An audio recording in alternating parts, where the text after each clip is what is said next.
Interesting piece by Robert Gottliebsen in The Australian today, talking about the impact and the flow-on effects of big companies and even small companies that are throwing their hat into supporting The Voice, and whether or not the directors of those companies could perhaps be pursued for abrogating their fiduciary duties.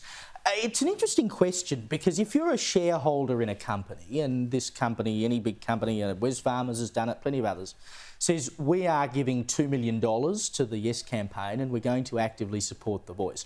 One assumes they haven't actually gone and spoken to all the shareholders about that.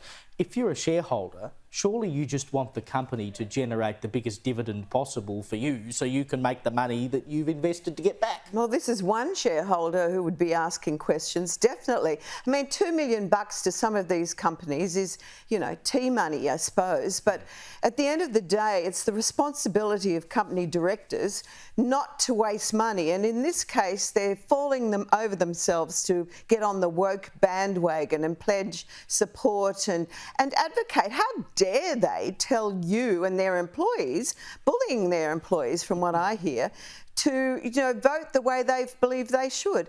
You know, since when were they social justice arbiters? You know, how dare they? You know, it just, you know, we've seen billionaires like Palmer wielding their wallet to effect, you know, change in elections, and now we've got Cannon Brooks and the rest of them. How dare they, you know, even think that they have the right to it? And I hope they do come after them, because anyone with that kind of responsibility has to do due diligence, and they clearly haven't. Little bit of accountability. Very quickly, Saxon, we've got 20 seconds here. Malcolm Turnbull, well, we don't like talking about him, but he's come out again and said, the Liberal Party has to resist a push to the right, otherwise we'll cede ground to the Greens and the Teals forever and a day. I mean, when is this bloke going to shut up?